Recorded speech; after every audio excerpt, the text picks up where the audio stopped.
The comeback of BNP, the return of the Jamaat, the NCP's resilience despite major funding gaps, and even the fragile leftist parties struggling to woo the Bangladeshi people towards their promises.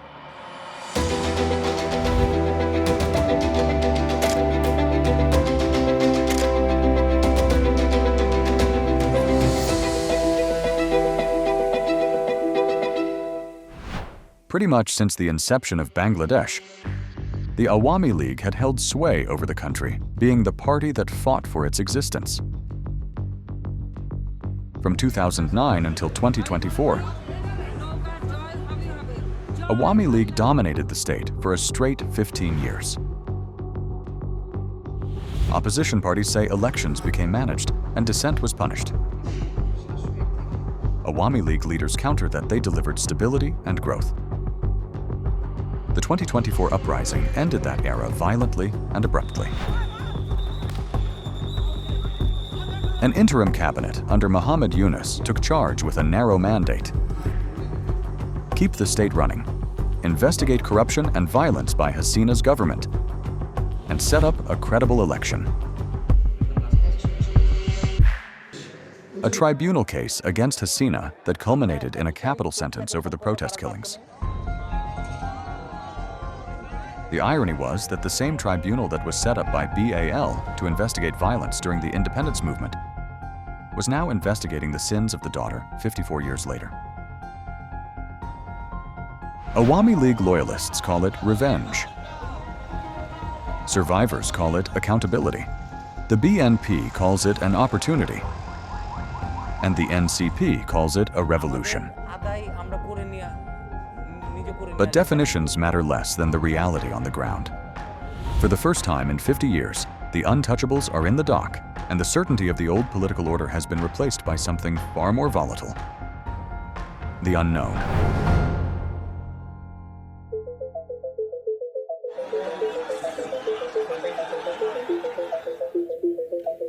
To understand this party, you have to appreciate the twisted humor of history. It wasn't born in a town hall. It was engineered in the cantonment by a military dictator, General Ziaur Rahman.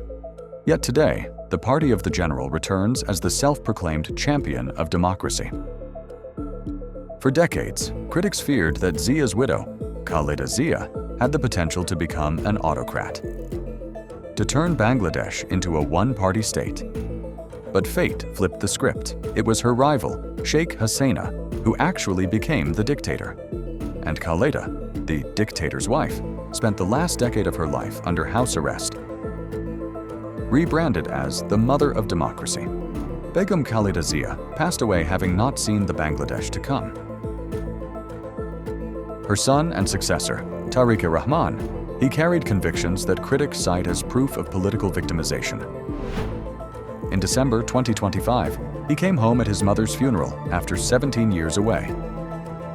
He landed at Dhaka airport to cheering crowds and tight security.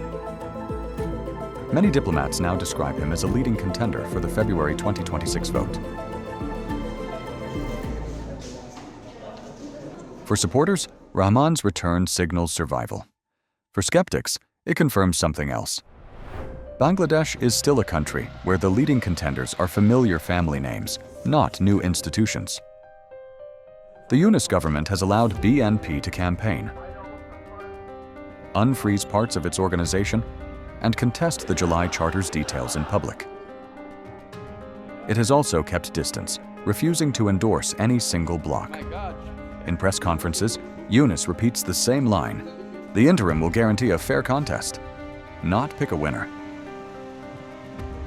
Breaking down its constituents, one sees that the Dhaka at all costs policy of the Awami League has made BNP popular in the northern and border regions of the country.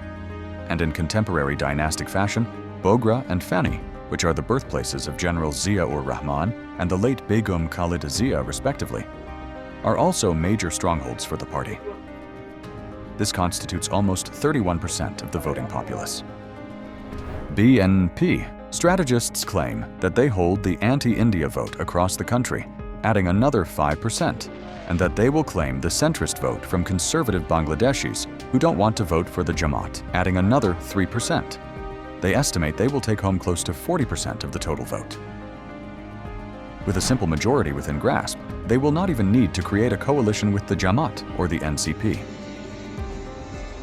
BNP has to convince voters it is not just the next machine in charge. Voters have to decide whether the son has the potential to fulfill the sins of his father, or will he become the beacon of a new and democratic Bangladesh?